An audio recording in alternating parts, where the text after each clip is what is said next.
On enchaîne, chapitre 2. Résumé de la situation du chapitre 1. C'est la rentrée à Kennebec Falls, hein, après l'été catastrophique qu'ont vécu les enfants parce que Broxholm a été démasqué dans le livre précédent et il a emmené un élève avec lui dans l'espace.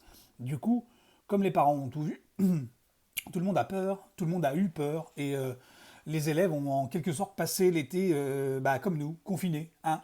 Confinés, et les parents ne voulaient pas les laisser sortir. Et la rentrée arrive et la tension n'est pas forcément encore redescendue.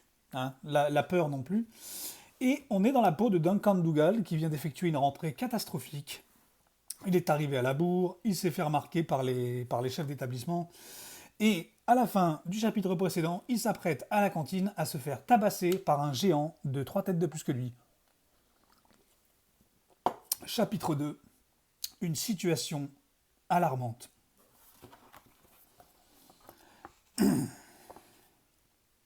J'ai redoublé à 2 reprises. C'est pourquoi je suis plus grand que la plupart de mes camarades de classe.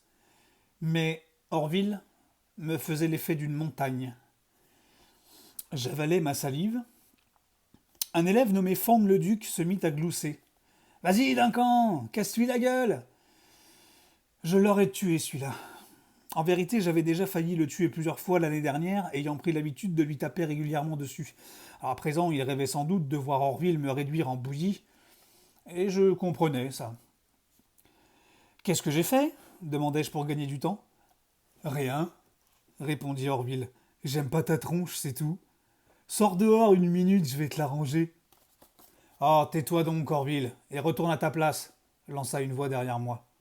C'était Suzanne Simmons, la fille qui avait démasqué l'extraterrestre au printemps dernier. Suzanne Simmons, une des 5 plus jolies filles du collège. Suzanne Simmons, l'élève incontestablement la plus brillante de notre classe, maintenant que ce doux rêveur de Peter Thompson n'était plus là. Suzanne Simmons, qui se leva, s'approcha d'Orville Plumber et ajouta « Va-t'en ». C'est tout ce qu'elle se contenta de lui dire. « Va-t'en ». Et vous voulez savoir quelque chose d'étonnant? Orville obéit. Il devint tout pâle et s'en alla. Et comment as-tu fait demandai-je à Suzanne. Elle haussa les épaules. Ouf. Depuis le printemps dernier, des tas de gens ont peur de moi. Plus ils sont bêtes, plus ils ont peur. Orville croit sans doute que j'ai volé une arme secrète à Broxholm, mais que je m'apprêtais à m'en servir pour lui percer un trou dans le crâne. Et c'est vrai. Je n'oubliais pas l'étrange objet à canon noir que Broxholm avait braqué sur nous au moment de s'enfuir. Je n'oubliais pas non plus que Suzanne avait passé pas mal de temps à explorer la demeure de l'extraterrestre. Peut-être y avait-elle trouvé quelque chose. En guise de réponse, elle m'adressa un mystérieux sourire, puis elle retourna s'asseoir à sa table. J'étais frustré. J'aurais voulu continuer à bavarder avec Suzanne, je me sentais bien en sa présence. Mais je savais qu'elle ne me comptait pas au nombre de ses amis, même si je l'avais aidée à démasquer l'extraterrestre. Bon, d'accord, et je l'ai peut-être pas vraiment aidée. Il n'empêche que je me suis impliqué dans cette affaire. Moi, Suzanne et Peter, on était les seuls à savoir ce qui se passait à ce moment-là. Ça devrait compter, il me semble. J'étais également embarrassé. Que ce soit une fille qui vous empêche d'être transformée en chair à saucisse, ça donne un coup à votre dignité. Les choses ne s'arrangèrent pas beaucoup après le déjeuner. J'avais toujours du mal à m'orienter dans le bâtiment et je m'aperçus que j'étais encore en retard pour mon premier cours de l'après-midi, un cours de maths. Je m'étais pourtant promis de faire des efforts à l'école cette année. Jusqu'ici, ça ne semblait pas marcher. Si j'arrivais de nouveau en retard, mes camarades ne manqueraient pas de ricaner, surtout s'ils savaient déjà que Suzanne s'était interposée entre Orville et moi. Pour comble de malheur, Patrick m'avait informé que le prof de maths, M. Black, était un désagréable maniaque. Je courus comme un dératé à travers le dédale de couloirs, cherchant désespérément le cours de M. Black. Quand je le trouvai enfin par miracle, j'avais la respiration haletante et le cœur battant. Ah! Monsieur Dougal, je présume, dit M. Black en me voyant.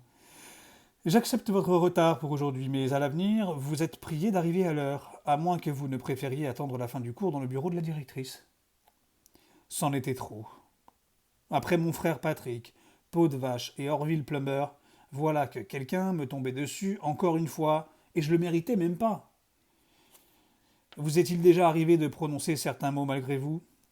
Moi, oui. Et c'est ce qui se produisit à ce moment-là. Je marmonnais, écrase, tête d'œuf. Je n'entendis ces mots que lorsqu'il fut trop tard. Mon sang se glaça dans mes veines, une poigne d'acier me saisit par le bras. Qu'est-ce que vous avez dit? S'étrangla M. Black, tout congestionné. Moi? Rien, monsieur, je n'ai rien dit du tout. M. Black m'entraîna vers la porte et me propulsa dans le couloir. Essayez donc de revenir demain, monsieur Dougal. En attendant, vous serez mieux dehors. La porte se referma. J'entendis fuser des rires dans la classe. Quand les gens rient de moi, ça me rend malade. Si M. Black croyait me faire poireauter dans le couloir jusqu'à la fin du cours, il se mettait le doigt dans l'œil. J'allais quitter les lieux, m'éloigner à toute vitesse de ce maudit endroit, de ce maudit collège. Je me dirigeais vers la sortie quand j'aperçus le signal d'alarme à déclencher en cas d'incendie. Et je me dis que, puisque je partais, je pouvais aussi bien libérer mes camarades. Non, c'est pas vrai. Je sais pas au juste ce que je me suis dit. Je sais seulement que j'ai tendu la main vers la poignée du signal d'alarme et que j'ai tiré dessus. Une sirène s'est mise à hurler, des portes se sont ouvertes avec fracas, des élèves affolés déferlèrent hors des salles de classe. « Les extraterrestres !» criait-il. « Les extraterrestres sont revenus !» J'aurais pu trouver ça désopilant.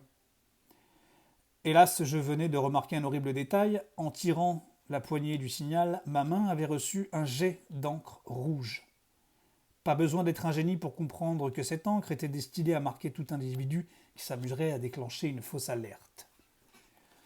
Il fallait à tout prix me laver les mains, faire disparaître l'encre. Je m'élançai vers les toilettes des garçons et me figeai à mi-chemin. Oh, ne sois pas stupide, Duncan. C'est là qu'on ira te chercher en premier. Je repartis en courant dans l'autre sens. L'agitation était à son comble.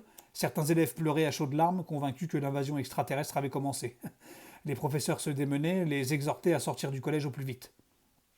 Dissimulant ma main rouge au fond de ma poche, je réussis à me frayer un chemin à travers la bousculade générale.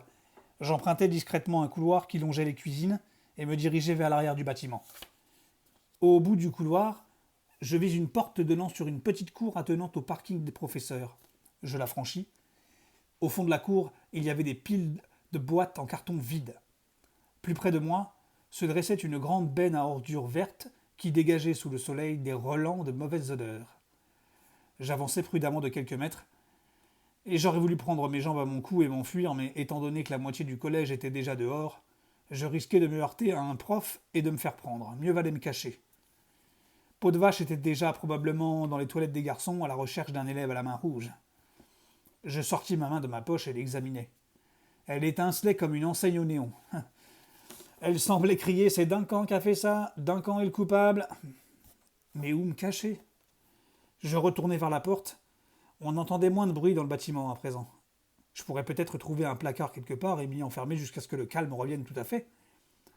J'ouvris la porte, me glissai à moitié dans le couloir, et je faillis tomber raide. Peau de Vache se dirigeait tout droit sur moi. À plus.